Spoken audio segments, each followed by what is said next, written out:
Gitu kan, kalau ini gejalanya ini, sakitnya ini. Sebagian besar gejalanya tinggal kita perlu pemeriksaan lanjut. Oh ya benar ini. Nah ini nggak begitu, sangat-sangat berbeda. Sehingga ada shock culture yang waktu itu saya alami di 2 tahun pertama saya. Ketika di DPR RI. Ketika di DPR RI. Berpolitik tidak mesti selalu yang negatif, tidak mesti selalu seperti yang kita lihat di TV. Tapi berpolitik menggunakan potensi apa kita miliki, ketulusan hati kita, kekuatan hati kita untuk menggenjot sesuatu yang baik, gitu kan, harus persisten, harus kuat, gitu kan, dan harus memiliki ketetapan hati. Paling utama hati yang tulus, hati yang bersih. Itu aja dasarnya, sehingga semuanya mungkin gak selalu kita menang, gak selalu juga kita kalah, tetapi pada ujungnya kita melihat ini hal-hal yang baik. Jadi ini pertanyaan yang paling menantang. Ya. Kan? Tetapi dan ini yang ditunggu-tunggu gitu kan. Dan selama ini saya belum pernah menyampaikan apapun ke media. Baru di Kabar 68 podcast ini, gitu kan, kali ini akan kita buka. Ya, kita buka.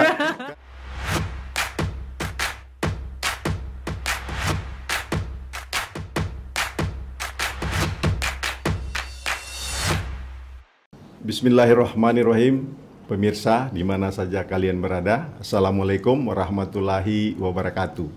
Jumpa lagi dengan podcast Kabar 68, kabar untuk semua. Kali ini tamu kita sangat istimewa, seorang kepala daerah termuda yang ada di Provinsi Sulawesi Tengah.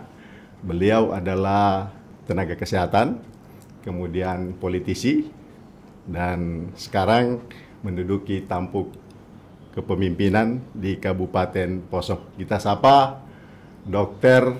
Verna Ingkiriwang. Selamat siang dan selamat datang di podcast Kabar 68, Ibu Bupati Poso. Ya, Assalamualaikum, selamat siang Pak. Ya, Ibu Bupati ini adalah Bupati termuda di Provinsi Sulawesi Tengah. Sampai hari ini umur beliau 39, 6 bulan. 6 bulan lagi menuju ke 40 tahun, kalau tidak salah. Kemudian apa yang sudah dibuat untuk Poso? Karena sebelum menjadi Bupati Poso, Dr. Verna adalah politisi. 10 tahun di DPR RI, 2009 sampai 2019. Dan ketika menakodai Poso, apa yang sudah dibuat oleh Poso?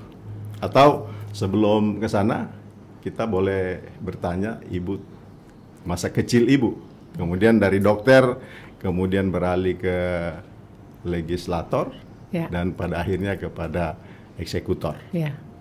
Ya baik, terima kasih. Kami mengapresiasi sekali diberikan kesempatan bisa berada di tengah-tengah Kabar 68 Podcast.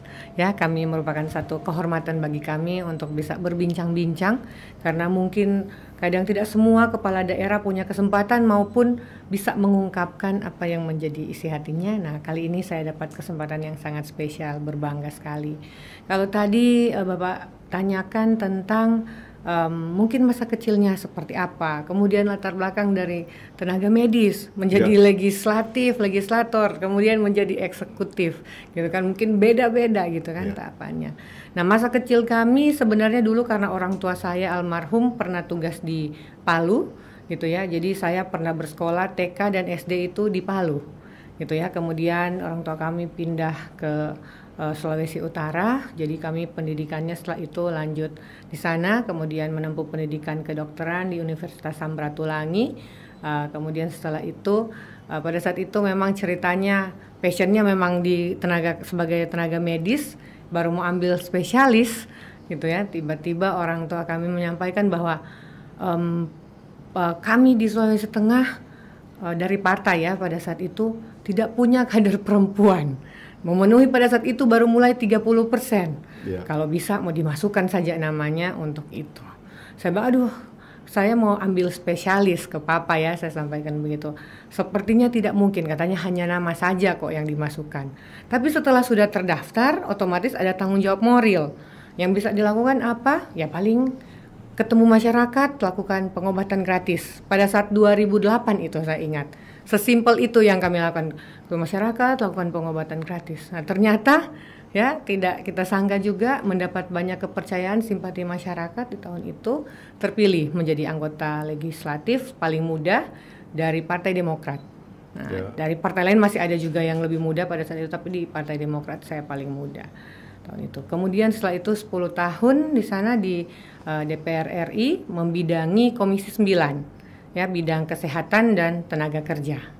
Nah, setelah itu 2019 kemudian memutuskan lagi untuk mengabdikan diri kembali ke Tanah Poso, gitu ya, karena tentu saja kami menyadari kami tidak akan mungkin dapat kesempatan menjadi anggota DPR RI. Di sana saya menimba banyak sekali pengalaman yang seumur hidup saya tidak pernah berpikir bisa dapat kesempatan, gitu ya, mengikuti rapat di luar negeri, bertemu dengan legislatif yang dari luar negeri maupun eksekutifnya, gitu kan, melihat dunia lain dalam tanda kutip bagaimana pengambilan kebijakan, pengambilan keputusan, deal-deal bilateral antara kesepakatan negara-negara, gitu kan.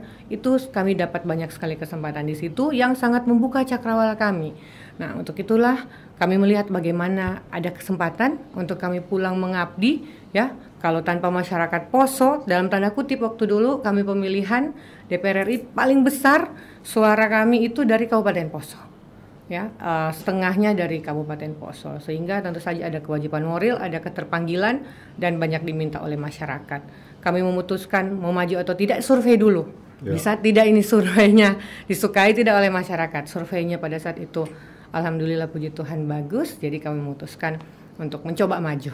Kalau disukai oleh masyarakat akan terpilih. Dan akhirnya tibalah kami dipilih oleh masyarakat, dikasih kepercayaan untuk menjadi kepala daerah di sana. Sebelum maju pastinya ada sosialisasi. Nah, ini sedikit latar belakang ceritanya sampai kami, kalau tadi pertanyaannya Pak Badrun Kamil adalah tentang apa yang Ibu sudah lakukan untuk Poso. Gitu. Nah, jadi sebelum kami maju tentu sudah harus ada apa pemikirannya. Kadang ada beberapa mungkin calon maju ya visi misinya misalnya Poso Sejahtera, Poso apa begitu kan. Kalau kami langsung melakukan dengan program unggulannya, sehingga orang sudah tahu pada saat memilih kami ke depan program apa yang akan kami lakukan, gitu kan. Nah, misalnya Poso Sehat salah satu visi misinya, karena saya latar belakangnya medis pasti sangat menguasai tentang itu. Poso Sehat, jadi saya lihat banyak daerah sudah semua pengobatannya di-cover oleh pemerintah masyarakatnya, terkhusus untuk yang miskin, gitu kan. Nah, Poso nih kenapa belum? Nah, itu jadi satu tantangan untuk kami. Kami lihat, buka APBD-nya, bedah anggarannya, mampu tidak? Saya lihat sebenarnya sangat mampu, gitu kan. Dan itu amanat undang-undang kok, gitu kan. Kita harus UHC sebenarnya pemerintah, Universal Health Coverage, dan hal ini mengcover mayoritas masyarakat miskin untuk masuk ke dalam BPJS. Nah, itu menjadi salah satu program unggulan kami, Poso Sehat, yaitu kesehatan gratis. Kalau dulu sebenarnya saya ingin buat namanya Poso Sehat gitu, jadi kayak seperti jam kesda. Tapi ternyata pas masuk harus diintegrasikan. Nah, akhirnya kami integrasikan ke BPJS Kesehatan. Alhamdulillah 2022 awal Januari kami MOU dan membuat kesepakatan dengan BPJS pada saat itu, tandatangani di 22 Januari, kami sudah mulai masuk UHC. UHC-nya pun bertahap dari 93%, 95%, saat ini sudah sekitar 99,8% masyarakat Kabupaten Poso yang sudah kita integrasikan dan bergabung di dalam BPJS Kesehatan, sehingga tahun ini saya Poso baru kali ini kita mendapatkan penghargaan dari Menko, juga dari Kementerian Kesehatan. Poso mendapat penghargaan UHC Award namanya, ya, sebagai bentuk apresiasi terhadap kepala daerah yang tentu saja memberikan alokasi anggaran yang baik sesuai dengan amanat undang-undang untuk menjadikannya kabupatennya UHC, Universal Health Coverage. Itu kesehatan. Ya. Masih lanjut lagi? Ya. Panjang lagi. Ya. Kesempatan Bu Bupati, kan ketika maju menjadi Bupati dan dilantik pada tanggal 26 Februari 2021, tentunya janji-janji kampanye yang telah dikontrakkan dengan RPJMD, kemudian dimasukkan lagi di rencana kerja pemerintah daerah, itu harus dituntaskan hingga 2024 ya. Iya. November 2000, meskipun masa jabatan ini tekor ya 1 tahun. Iya. Tekor. Kali di diskon. Ya, di diskon karena ada pemilu serentak. Iya. Tetapi visi misi itu, janji-janji itu harus ditunaikan. Misalnya penciptaan lapangan pekerjaan, kemudian peningkatan kesejahteraan masyarakat, kemudian infrastruktur, jalan, pendidikan dan kesehatan, serta ada hal yang lain lagi. Kebetulan bertepatan dengan visi misi tadi kan, RPJM, Rencana Pembangunan Jangka Menengah Daerah itu tahun keempat dari 2005 ke 2015, dan ini adalah yang keempat. Misalnya Poso Makmur, Poso Mandiri, kemudian Maju dan Makmur. Kemudian bagaimana masyarakatnya tidak melek IT, kemudian bagaimana pesisir pantai yang harus dikelola dengan objek wisatanya, dan lahan, tidak adanya peralihan fungsi lahan dari pertanian ke hal-hal lain. Nah, ini berkaitan dengan RPJMD-nya Poso di tahun keempat 2005-2025, berarti tahun keempat.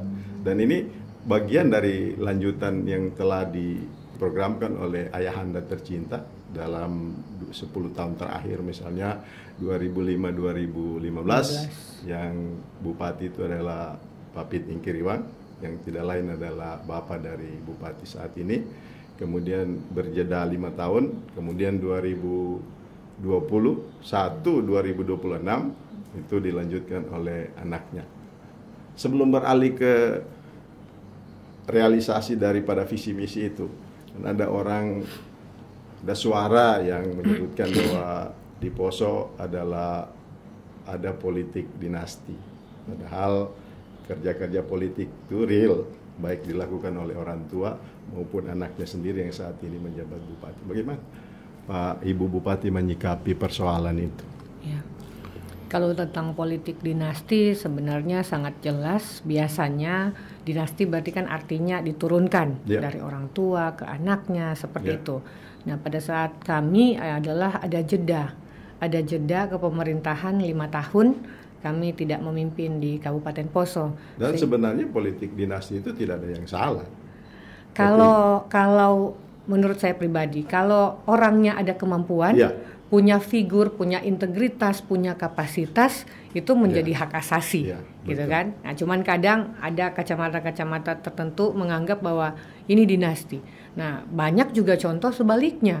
Kita lihat teman-teman saya di Jawa, gitu kan, kepala daerah, misalnya gubernur, majukan anaknya, majukan istrinya, majukan suaminya. Ini nyata, ceritanya tidak jadi, gitu. Kenapa? Karena ya berarti orang tersebut yang ingin dimajukan mungkin tidak memiliki kemampuan, kapasitas atau figur seperti si kepala daerah yang sedang memimpin pada saat itu. Jadi sangat tergantung dari tentu saja yang dimajukan ini, walaupun keluarga punya kapasitas dan integritas, tidak serta bisa dicintai oleh masyarakat atau tidak. Jadi tidak serta-merta kepala daerah majuin ininya, kalau dia nggak bagus, dia tidak sayang rakyat, saya yakin masyarakat juga sudah pintar, dia nggak akan pilih.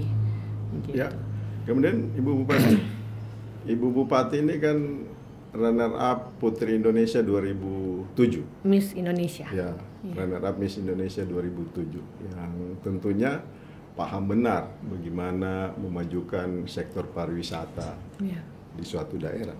Sementara Poso kan sebelum kerusuhan, jadi Danau Poso itu adalah tujuan wisata yang menjadi andalan untuk skop nasional.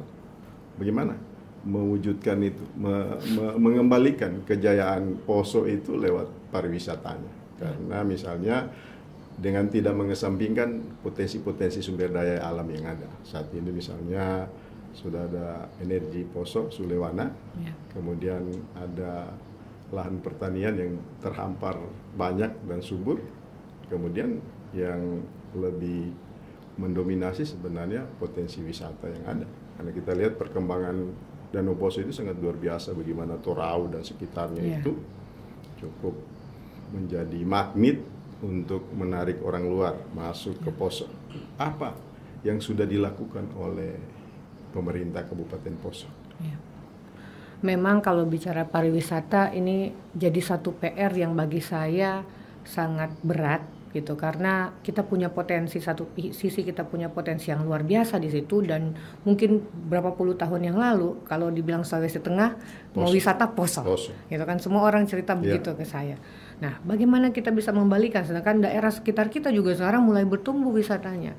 Di satu sisi kita mau itu, langkah-langkah yang sudah kami ambil pada saat baru terpilih, tentu saja berkoordinasi dulu dengan provinsi, intens dengan Dinas Pariwisata, juga dengan Bapak Gubernur, tentu saja harus minta support beliau, gitu kan, supaya kita bisa cepat bangkit pariwisatanya, gitu ya. Kemudian tentu saja yang kedua, berkoordinasi dengan aparat.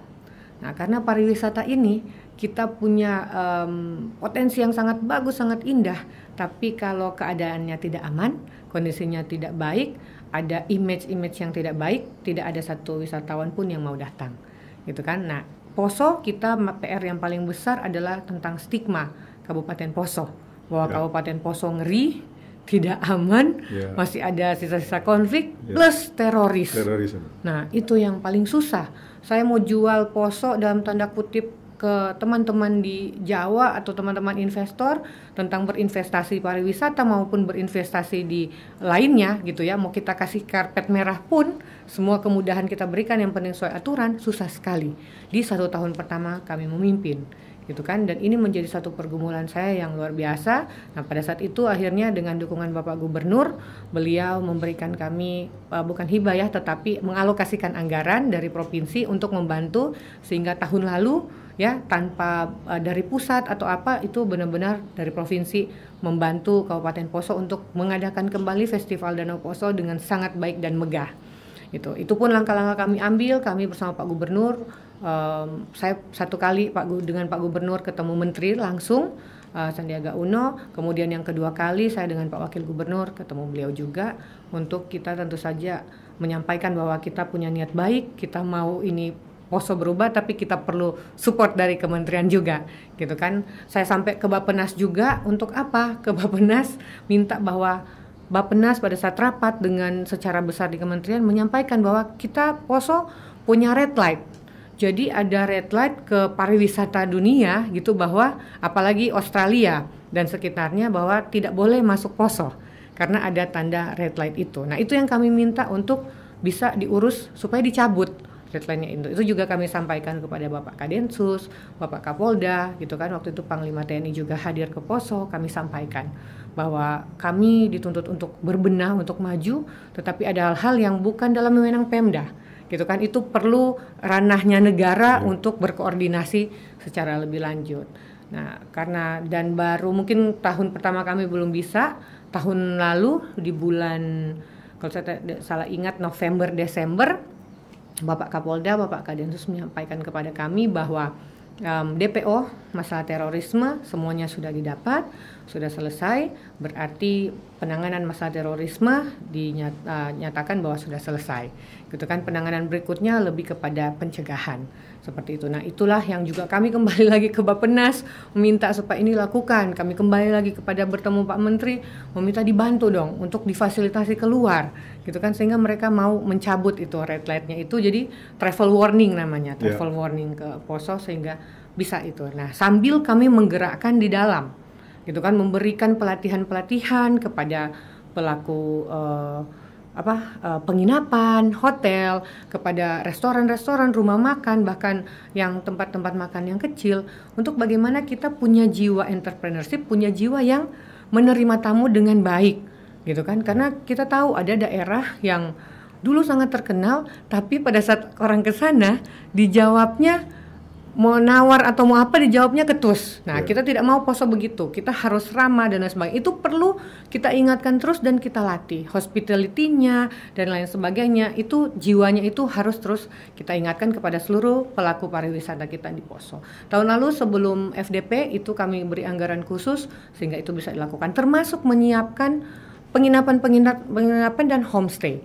Nah, karena saya bujuk berapa investor masuk dong bikin penginapan, karena kalau kita mau event nasional di Poso kita tidak cukup penginapannya. Nah, jadi kita baru bisa sampai homestay. Tahun ini ada 2 lagi pengusaha menyampaikan mau, gitu kan, buat penginapan kecil tetapi yang representatif. Nah, itu tentu saja kami harus berikan dukungan terhadap hal seperti itu.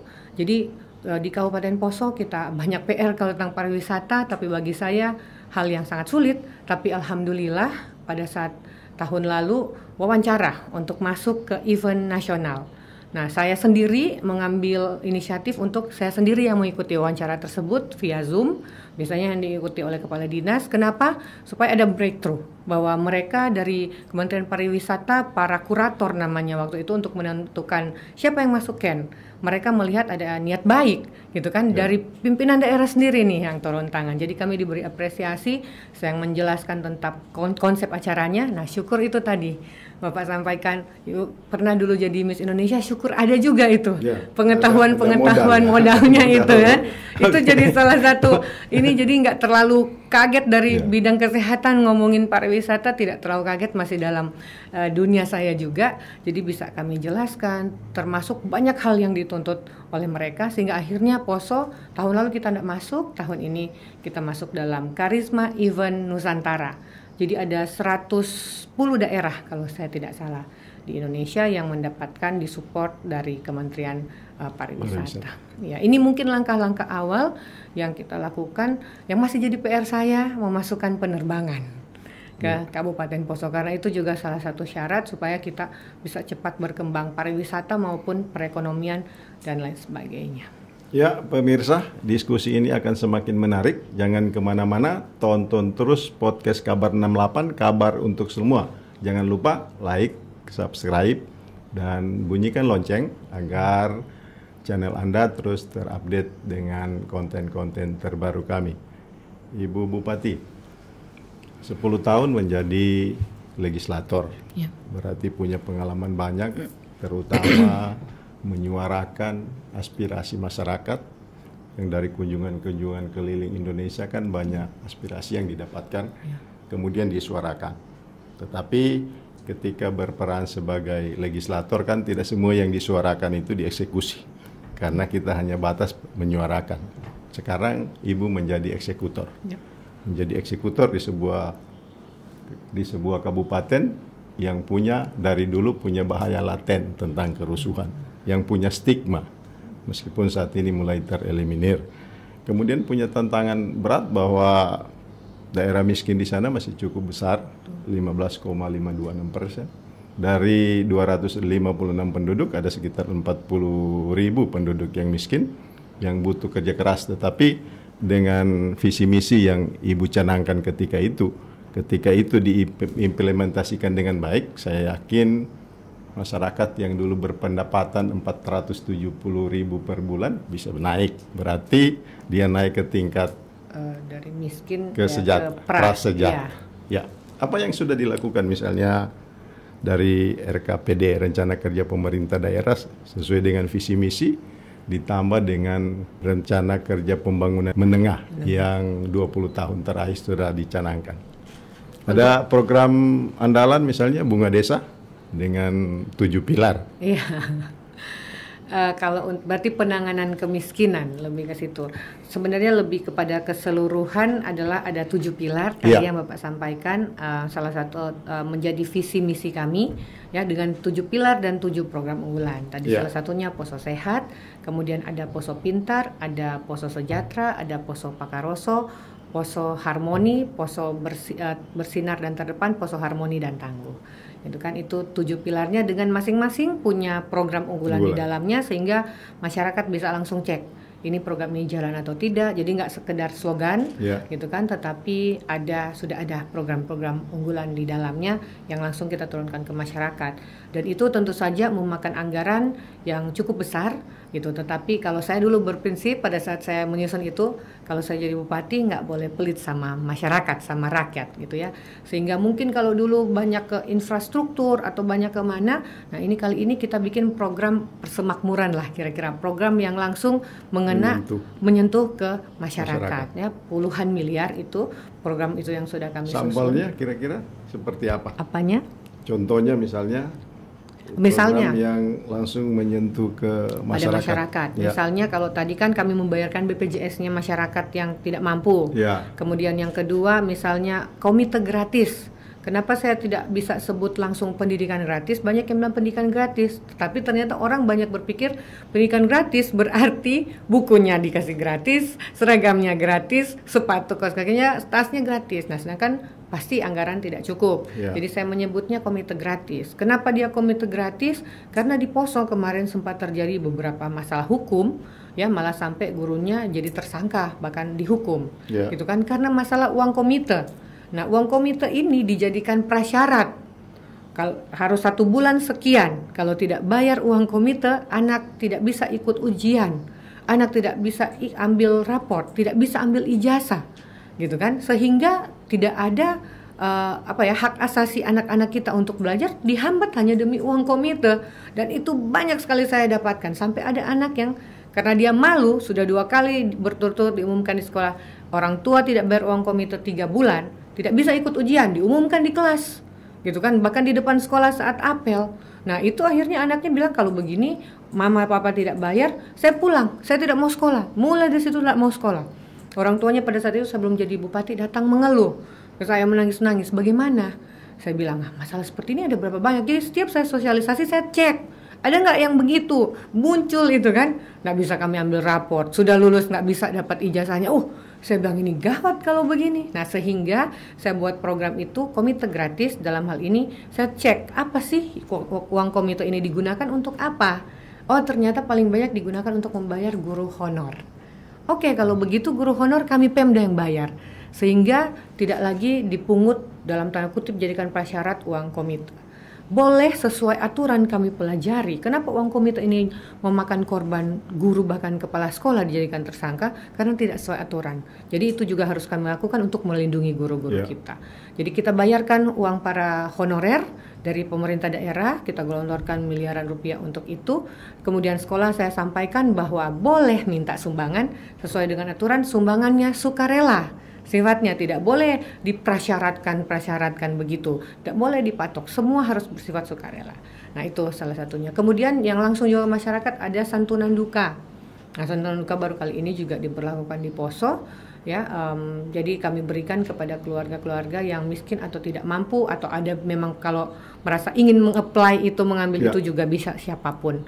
Ya, jadi kita buat peraturan bupatinya, tetapi tentu saja semua konsultasi dengan aparat dan para pemeriksa sehingga tidak ada kesalahan di situ. Alhamdulillah sudah jalan 2 tahun program ini, dan kami melihat ini bisa sangat membantu masyarakat di saat fase terendah dalam kehidupannya. Setidaknya kita tidak takut bahwa tidak bisa dimakamkan. Nah, banyak keluhan kan, ada keluarga yang miskin susah dimakamkan, desa akhirnya yang harus mengambil alih.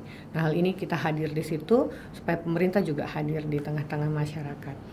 Kemudian ada program UMKM Bangkit Mandiri. Itu kami hanya mampu menstimulus 500 dulu di periode pertama ini, 500 UMKM.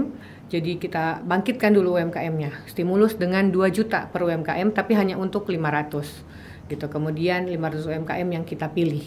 Itu kan mana yang terpilih sesuai dengan apa unggulan-unggulan produknya yang dilakukan. Kemudian nanti mungkin hanya beberapa UMKM yang kita lihat benar-benar dia jalan terus tiap tahun, gitu kan, dan bertahan, dia bisa survive dan dia memang konsentrasi bekerja untuk itu, serius, gitu kan. Kita kasih bantuan lagi yang lebih banyak di tahun terakhir sehingga dia menjadi UMKM yang mandiri.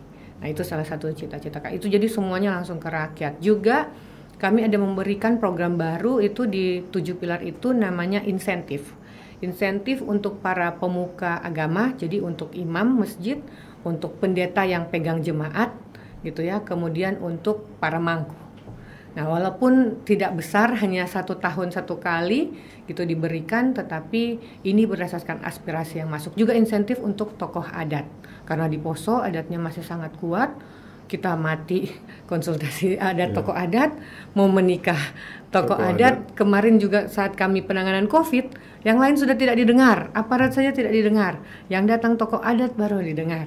Nah, sehingga kami buat insentif itu untuk penghargaan dan mensupport, gitu kan, kerja-kerja dan hal-hal baik, supaya juga kita menjaga adat kita agar di sana tetap tumbuh dan berkembang dengan baik. Itu semuanya berdasarkan aspirasi yang kami dengar dari bawah. Ya, walaupun saya bilang belum sesuai harapan mungkin yang diberikan banyak harus berapa, tapi sudah ada sentuhan, tentu saja itu menjadi salah satu hal yang banyak diapresiasi sekarang ini.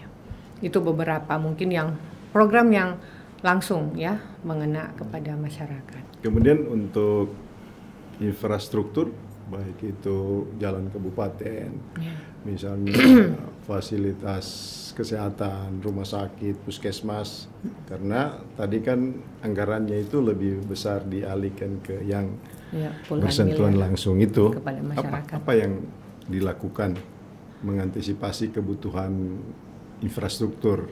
Ya.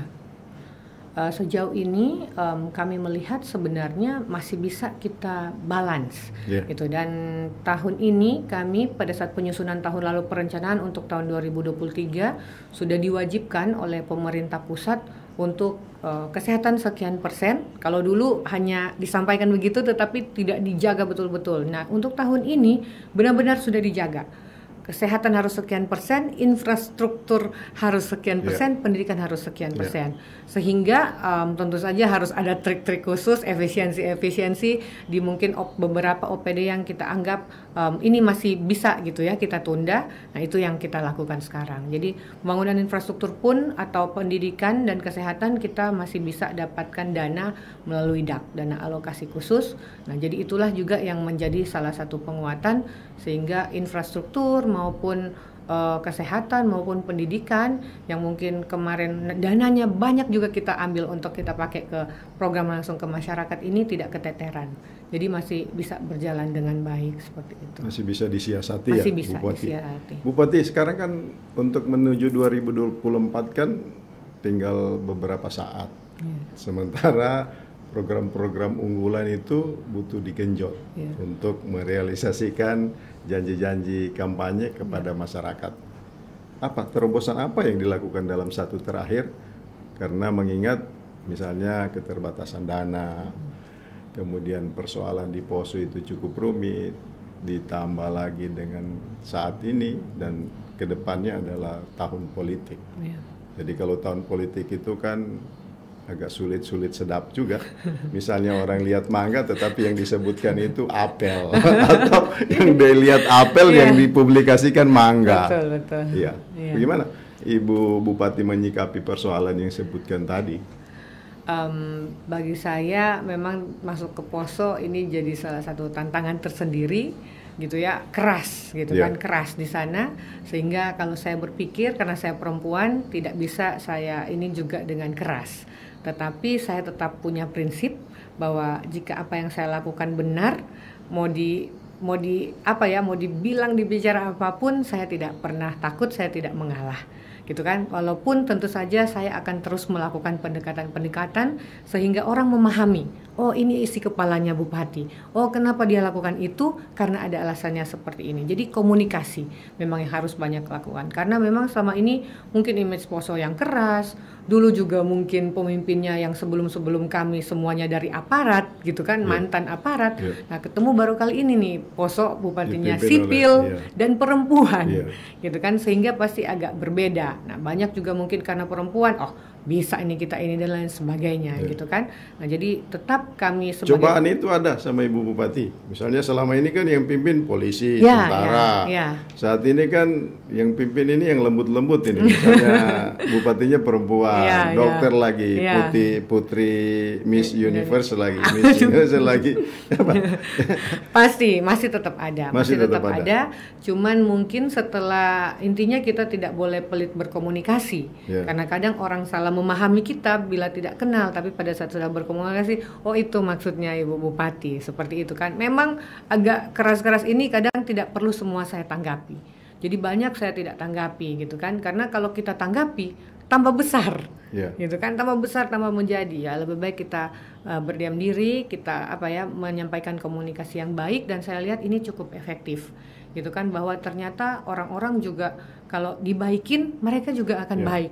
Tapi kalau mereka lagi marah, kita juga marah, ya pasti jadinya tidak bisa ini meledak terus di Poso gitu kan. Nah, sehingga ya mungkin ini menjadi salah satu kekuatan kami, bahwa sikap-sikap yang mengalah atau sikap-sikap perempuan yang keibuan atau yang mengayomi ini menjadi satu keuntungan juga untuk kami, walaupun tidak semua bisa mengerti dan memahami itu, tetapi sebagian besar selama ini saya rasakan dengan komunikasi yang baik masih bisa ada jalan-jalan keluar dan lebih cepat gitu kita mendapatkan solusi-solusi apa yang terbaik kita ambil ke depan. Ya, pada prinsipnya ketika ada persoalan, ada masalah, jangan dihindari, tetapi diselesaikan. Jadi itu yang harus dilakukan di Poso.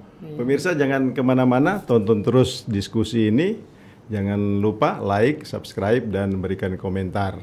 Ibu Bupati, ada perbedaan dari latar belakang pendidikan Ibu Bupati adalah seorang tenaga kesehatan, dokter yang hitung-hitungannya adalah eksakta. Kemudian ketika beralih ke dunia politik, 1+1 itu kadang jadi 7, kadang jadi minus, kadang jadi -1, kadang zero atau tidak. Gimana menyikapi itu dan bagaimana membawa diri dari latar belakang pendidikan dokter kemudian mengikuti irama politik. Waktu 2 tahun pertama saya dulu di DPR RI kaget. Waduh, ini politik begini. Apalagi langsung politik di tingkat nasional gitu kan. Wah, dibilang di depan begini kok di belakang dibuatnya berbeda. Gitu kan, sehingga tidak sesuai dengan hati, tidak sesuai dengan prinsip dan ilmu yang kami pelajari. Gitu kan, kalau ini gejalanya ini, sakitnya ini. Sebagian besar gejalanya tinggal kita perlu pemeriksaan lanjut. Oh ya, benar ini. Nah, ini nggak begitu. Sangat-sangat berbeda. Sehingga ada shock culture yang waktu itu saya alami di 2 tahun pertama saya. Ketika di DPR RI. Ketika di DPR RI ada keinginan untuk mundur. Wah, ini nggak sesuai hati nurani, ini dan lain sebagainya. Orang tua kami hanya mengingatkan bahwa tidak perlu mengikuti yang menurut hatimu dan prinsipmu tidak sesuai. Gitu kan, yang harus kamu lakukan karena sudah mendapat amanah dari masyarakat adalah mencari manfaat yang terbaik untuk rakyat. Nggak perlu ikut lika-liku politik, gitu kan. Pada saat kita menjadi anggota DPR, tugas kita mengaspirasikan dan memperjuangkan. Jadi fokus aja kepada mencari program apa yang bisa dikasih untuk rakyat. Kalau yang begini-begini itu biasanya keuntungannya ke pribadi, gitu kan. Tapi kalau cari apa yang benar-benar harus diturunkan ke masyarakat. Oke, jadi saya putar lagi pikiran saya. Oke, fokus kepada sebagai anggota DPR mengaspirasikan, mau teriak-teriak, mau marah-marah, yang penting tujuannya turun itu program ke masyarakat. Nah, itu yang orang tua kami ajarkan kepada kami, nggak usah ikut itu. Gitu kan, kalau ikut yang politik-politik begitu ndak akan masuk ke logikamu. Jadi hindari itu, bicara fakta, bicara kenyataan, cari tahu di lapangan apa yang terjadi, sampaikan pada saat rapat. Nah, itu yang kami lakukan. Kemudian menyesuaikan bagaimana setelah sekarang beda sekali DPR RI di nasional dengan di daerah. Culture-nya, masyarakatnya, tingkat SDM-nya, tingkat pendidikannya, cara menangkap komunikasinya adalah sangat-sangat berbeda gitu, sehingga kami memerlukan effort yang luar biasa gitu kan untuk bisa mengendalikan, bisa memberikan pemahaman dan lain sebagainya. Tetapi satu hal Pak yang kami pelajari, yang penting kita punya hati yang tulus gitu kan. Kita mau dihantam, mau di ini, mau di itu, pada suatu saat akan ketahuan bahwa apa yang kita lakukan baik semuanya. Ya, apa yang kita inginkan, apa yang kita mau atur, apa yang kita komunikasikan baik. Itu prinsip yang tetap saya pegang, dan dalam 2 tahun ini, bahkan mungkin 12 tahun saya menjadi politisi, itu yang saya lihat. Dan kadang kita merasa hari ini kita tersolimi, hari ini kita kalah. Kok kita pihak yang benar, kita prinsipnya benar, kok kita kalah. Tetapi mungkin besok, lusa, tahun depan kita melihat gitu kan, wah ini hasil dari yang kemarin kita mengalah. Kita mendapat yang baik. Ini pada saat kemarin kita tidak mengambil jalan itu, next kita melihat ini suatu hal yang baik. Jadi saya tidak pernah menyerah dalam tanda kutip dengan dunia politik yang image-nya terlalu negatif, gitu kan. Saya selalu menyampaikan kepada teman-teman politik saya bahwa berpolitik dengan gaya yang berbeda. Berpolitik tidak mesti selalu yang negatif, tidak mesti selalu seperti yang kita lihat di TV. Tapi berpolitik menggunakan potensi apa kita miliki, ketulusan hati kita, kekuatan hati kita untuk menggenjot sesuatu yang baik, gitu kan, harus persisten, harus kuat, gitu kan, dan harus memiliki ketetapan hati. Paling utama hati yang tulus, hati yang bersih. Itu aja dasarnya, sehingga semuanya mungkin gak selalu kita menang, gak selalu juga kita kalah, tetapi pada ujungnya kita melihat ini hal-hal yang baik yang kita lakukan didasari dari hati yang baik. Ya, kan dalam politik itu kalah itu tidak selamanya tidak bagus, tapi menang itu belum tentu juga bagus semuanya. Kuncinya ikuti kata hati, gunakan kemampuan, dan perjuangkan kepentingan rakyat. Ibu Bupati, dalam tahun ini kan menjelang 2024, ini kan baru satu periode Ibu Bupati ini kan. Apakah dari perjalanan karir yang ada masih menginginkan, karena dari apa yang telah dilakukan di Poso, masyarakat Poso masih menginginkan, misalnya saat ini kami masih ingin dipimpin oleh seorang ibu yang bisa mengayomi seluruh warga masyarakatnya yang ada di Poso. Karena meskipun kita tahu bahwa politik itu berantam di depan layar, tapi minum kopi di belakang layar. Betul. Ya. betul itu. Kemudian minum kopi di depan layar, tapi baku lempar piring di belakang. betul itu. Betul ya? Betul ya. Dan betul. itu yang dirasakan Ibu Bupati, karena misalnya experience yang Ibu Bupati rasakan, misalnya pecah kongsi atau kongsi pecah. Karena misalnya kesepakatan dibangun dari awal yang seharusnya sampai berakhir dengan baik, tetapi dalam perjalanannya misalnya ada ketidakpahaman, padahal dalam aturan misalnya yang ada itu bupati, yang lainnya itu pembantu bupati. Begitu kira-kira. Ya, bisa dijelaskan soal apa yang terjadi di kepemimpinan Ibu Bupati saat ini di tengah banyaknya persoalan, di tengah besarnya tuntutan masyarakat agar janji-janji kampanye itu segera direalisasikan, tetapi isu yang berkembang di luar ada ketidakharmonisan. Jadi ini pertanyaan yang paling menantang. Ya. Tetapi dan ini yang ditunggu-tunggu gitu kan. Dan selama ini saya belum pernah menyampaikan apapun ke media. Baru di Kabar 68 podcast ini, gitu kan, kali ini akan kita buka. Ya, kita buka. Karena selama ini dari perjalanan kami mereka tunduk. Selama ini kan Ibu Bupati pilih diam. Diam itu sebenarnya bagus, baik. Tetapi ada satu masalah dan ada saat-saat tertentu diam itu tidak boleh. Betul. Ya? Begitu kira-kira. Betul.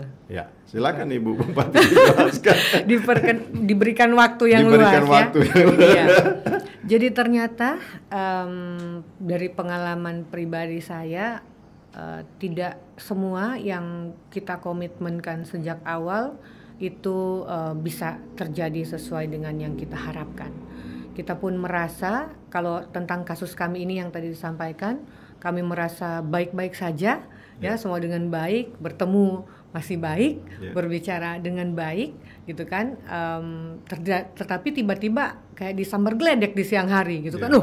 Pernyataan berpisah seperti itu. Introspeksi dan lain sebagainya, ternyata ada hal-hal yang muncul, gitu kan. Kenapa itu ini, dan saya pun mengingat, benar pernah ada tentu saja hal-hal yang di request, gitu kan, yang tentu belum bisa semuanya kami penuhi.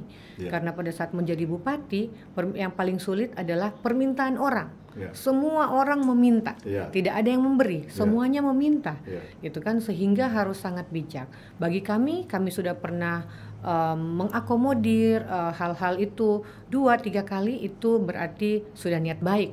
Tetapi kalau diminta sampai 10 kali dan harus menjadi terus prioritas, tentu tidak demikian, karena harus banyak yang harus kita ayomi dan harus merata dan seimbang, seperti itu. Nah, kalau tentang pecah kongsi ini, ekspektasi setiap orang, setiap manusia pasti berbeda, seperti itu. Nah, tetapi tentu saja kalau saya, apa yang kita janjikan, apa yang kita sampaikan harus kita tepati, walk the talk, gitu kan. Kita harus walk the talk. Apa yang kita sampaikan itu harus kita bikin.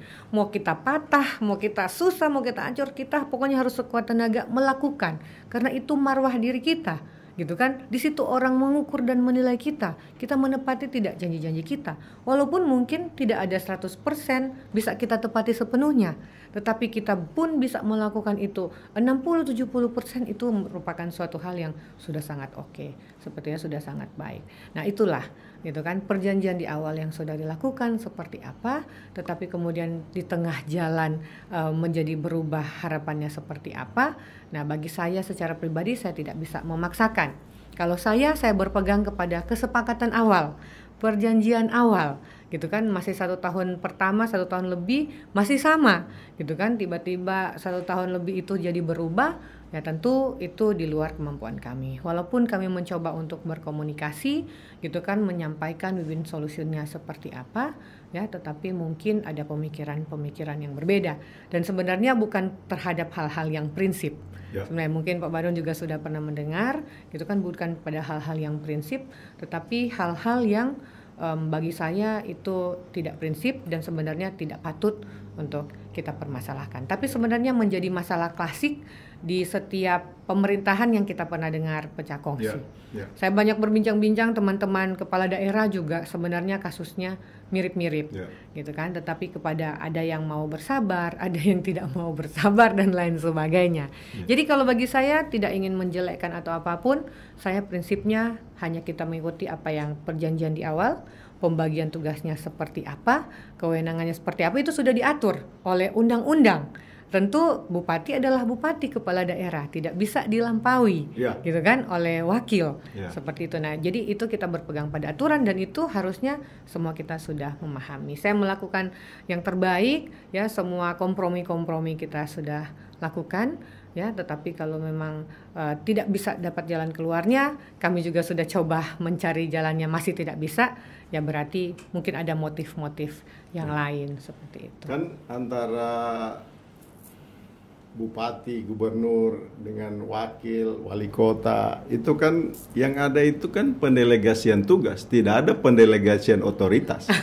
Sementara bupati, gubernur, wali kota itu dia punya otoritas. Betul. Yang itu tidak bisa didelegasikan kecuali ada sebab-sebab yang prinsip. Betul. Saya rasa begitu, Bu. Betul. Jadi ketika orang misalnya menjadi wakil di mana saja dia berada, ketika dia tidak paham tentang fungsi dan perannya, jelas akan pecah kongsi. Betul. Karena dari perjalanan se-Indonesia itu banyak sekali kita dengar, banyak sekali. Karena tadi itu, misalnya ada yang minta otoritas itu juga ikut didelegasikan. Padahal yang ada itu tugas saja didelegasi, otoritas itu tidak ada bisa didelegasikan. Ya kadang-kadang kalau kita menjadi partner, ya tidak secara aturan kita mungkin kadang bisa memberikan kekuatan itu, karena kita berpartner gitu kan. Nah tetapi apabila otoritas atau kepercayaan yang diberikan kemudian ternyata menjadi disalahgunakan, tentu saja kami tidak berani lagi memberikan, karena yang akan disalahkan bukan wakil, yang akan disalahkan semuanya kepala daerah, gitu. Sehingga hal itu tersebut pastinya kalau saya dalam kasus kami sudah pernah mengingatkan dan lain sebagainya, gitu kan, pernah membicarakan dan lain sebagainya. Tapi kasus ini bukan kasus lah. Persoalan ini apakah tidak membuat Ibu Bupati kapok untuk terus mengikuti ranah politik hingga 5 tahun ke depan lagi, mengingat masyarakat Poso dan Kabupaten Poso itu masih butuh polesan tangan dingin yang harus sampai ke pelosok desa sana. Awalnya menjadi, saya bilang tadi, kayak petir di siang bolong. Itu kan karena saya sudah menganggap seperti partner kerja utama saya, sudah saya jadikan seperti kakak sendiri gitu kan. Jadi kalau bagi saya pribadi ini harus saya akui jadi satu hal yang tidak saya pernah sangka seperti itu. Nah tetapi setelah merenung introspeksi, tentu saya ingat bahwa sebagai seorang perempuan atau kepala daerah sebenarnya saya sudah sangat baik gitu kan, dan sudah hal-hal yang benar yang saya lakukan, sehingga saya berpikir tidak kapok. Karena yang saya lakukan sudah baik, mau dengan berpasangan dengan siapapun, prinsip-prinsip itu akan tetap saya pegang secara teguh gitu kan. Prinsip kekeluargaan gitu kan, partner sebagai mitra tetap juga akan saya berlakukan, tergantung orangnya bisa memegang kepercayaan itu atau tidak. Ya, sehingga saya berpikir ke depan saya masih optimis, tentu saja akan ada juga figur-figur yang baik yang bisa kita saling pegang kepercayaan gitu kan. Dan dari awal semua jelek-jeleknya kita sudah bicarakan. Sebenarnya ini juga dulu semua hal paling jelek kita sudah bicarakan, ya, termasuk rambu-rambunya, apakah akan begini ke depan, akan ini, semua itu sebenarnya sudah dibicarakan. Sehingga saya bilang sudah bukan dosa saya gitu kan, karena itu sudah pernah terucap gitu kan, sudah pernah kita deal kan semuanya. Kalau sekarang dilanggar, it's not my fault, bukan salah saya, bukan dosa saya gitu kan. Jadi pegang teguh aja prinsipnya bahwa saya akan seperti ini dengan prinsip-prinsip yang benar seperti ini. Ke depan saya tetap yakin ada orang juga ya yang akan pasangan, dan kenyataannya memang sekarang jadinya kebanjiran gitu kan, yang ingin berpasangan. Jadi bagi saya itu merupakan jadi satu pembuktian dan sebenarnya support moral untuk saya bahwa banyak juga yang menilai kerja-kerja kami, bukan hanya masyarakat, para tokoh, bahkan para politisi juga ikut menilai gitu ya, gestur politik kami, etika politik kami yang kami lakukan sama di tengah masyarakat, termasuk diam kami itu gitu kan. Malah pada saat kami diam, kami semakin ditekan. Tapi bagi saya pada saat seorang pemimpin menggunakan kekuasaannya untuk menjawab itu akan menjadi tidak baik, malah akan diputar-balikan, menzolimi dan lain sebagainya. Jadi pada saat saya diam, tentu saja lama-kelamaan orang akan melihat, oh seperti ini faktanya, seperti ini. Beberapa bulan pertama saya diam tidak efektif Pak, gitu kan, oh spekulasi tambah banyak. Tetapi berjalannya waktu, ya semuanya fakta, kenyataan bisa semuanya terlihat. Sehingga oh ya sudah benar Ibu diam. Karena kalau saya langsung bereaksi pada saat itu efeknya akan tidak baik untuk masyarakat. Nah saya fokus untuk tidak terdistraksi dengan hal-hal yang seperti itu. Karena saya berpikir saja itu 1-2 hari pertama itu saya tidak bisa kerja. Oke, what's wrong gitu kan, ini kenapa, ini ada apa gitu kan, introspeksi. Kita menghabiskan 2 hari tidak fokus berpikir kerja, rugi.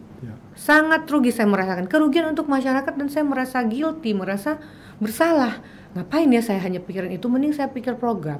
Jadi pada saat saya fokus berpikir program kita buat apa lagi nih, tahun depan kita mau apa, perencanaannya harus sekarang. Kita terlewat saja berapa hari, bisa deadline-nya udah ditutup di pusat gitu kan. Sehingga itu day by day-nya sangat bermakna, saya lihat sangat nggak boleh kita terlewat sedikit pun. Nah, jadi kadang-kadang saya tepok jidat, kenapa ini kemarin saya fokus ke sini, nggak fokus ke sini. Nah, akhirnya saya belajar. Beberapa bulan saya belajar, oke, kita fokus ke situ, jangan terdistraksi.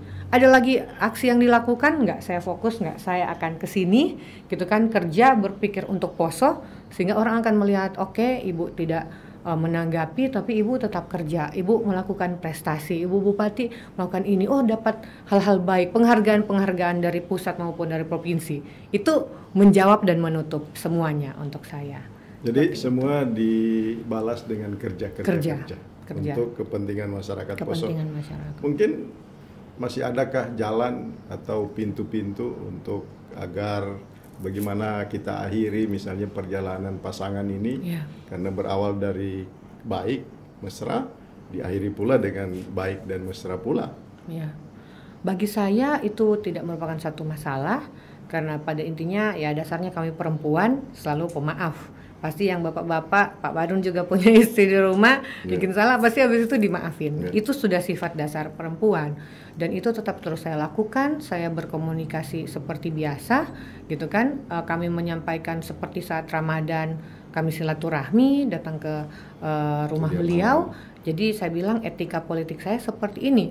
Sebagai seorang pemimpin daerah saya akan seperti ini. Walaupun disampaikan lain, saya akan tetap melakukan apa yang wajib dan harus saya lakukan tanpa melihat itu siapa, dia suka sama saya atau tidak, dia berkata atau tidak, tetap akan saya lakukan hal itu.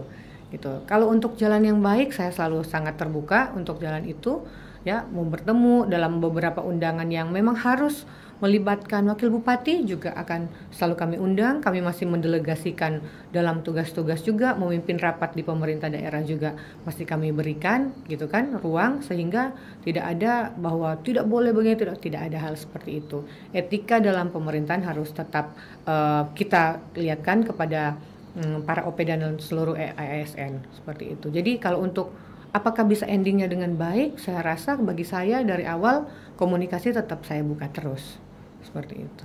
Luar biasa, Ibu Bupati, terima kasih telah hadir di studio kami. Terima kasih. Dan tahun depan adalah tahun politik. Ada yang hendak disampaikan kepada masyarakat Poso.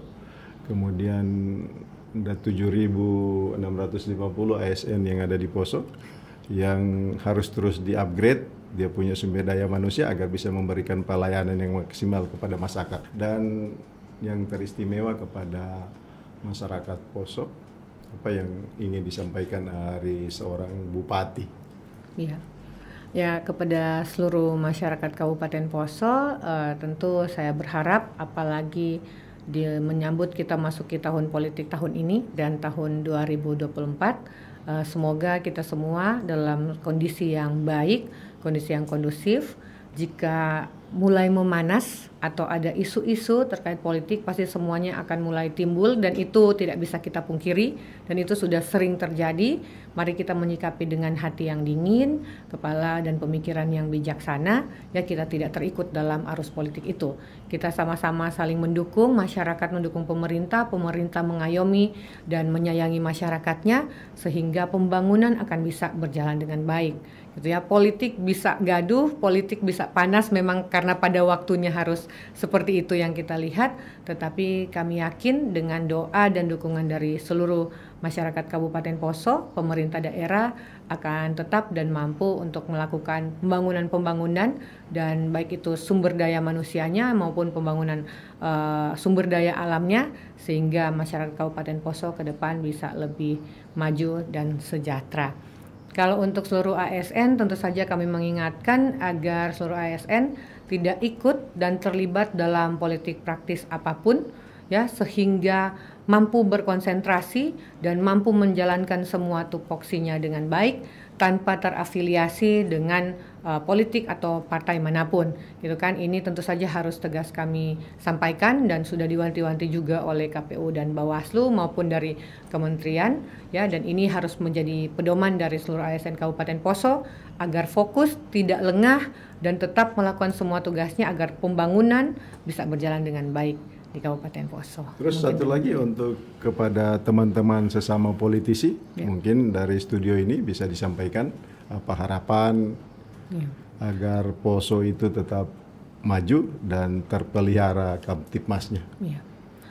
Untuk teman-teman politisi ya, tentu saja ini waktu yang sudah memang harus kita masuki tahun politik, akan ada Pileg dan Pilpres di bulan Februari 2024, kemudian pilkada di akhir tahun depan. Nah, ini sudah mulai bergejolak. Harapan kami tentu saja semua ikhtiar-ikhtiar politik atau apa yang menjadi kerja-kerja politik kita harus tetap kita lakukan dengan baik, tanpa kita menyentuh atau tanpa kita merusak atau tanpa kita mengganggu sendi-sendi kehidupan, sendi-sendi etika dan budaya yang ada di tengah-tengah masyarakat.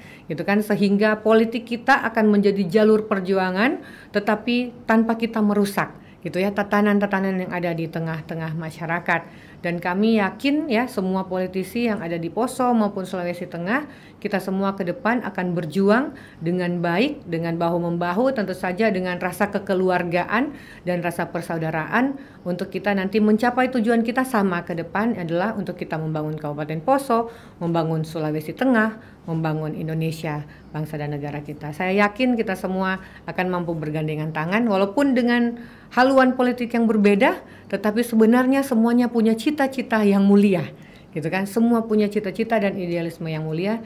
Jadi semua saya yakin kita dengan positive thinking dan gerak-gerak di lapangan yang positif, kita akan menjaga kondisivitas di Poso maupun di seluruh Sulawesi Tengah. Ya, pada intinya Ibu Bupati, tunjukkan kemampuan dan karyamu ya, dan jangan zalimi orang lain. Ya, itu ya, paling begitu, utama. Ya. Pemirsa, demikian akhir perbincangan kami dengan Ibu Bupati Poso, Ibu Dr. Verna Ingkiriwang, yang dalam 1 tahun lebih ke depan akan mengakhiri masa jabatannya dan insya Allah akan ikut bertarung lagi di periode kedua dalam rangka mewujudkan Poso yang lebih baik. Banyak yang telah tersampaikan di diskusi ini yang kiranya menjadi pelajaran, menjadi catatan, dan menjadi koreksi bagi kita semua agar Kabupaten Poso dan Sulawesi Tengah ke depannya akan lebih maju. Saya, Kamil Badun, menyampaikan terima kasih kepada Ibu Bupati yang telah hadir di tempat ini. Semoga 1 tahun terakhir mampu mewujudkan janji-janji kampanye kepada masyarakat. Sekian, terima kasih. Wabillahi taufiq wal hidayah. Wassalamualaikum warahmatullahi wabarakatuh. Waalaikumsalam. Terima kasih.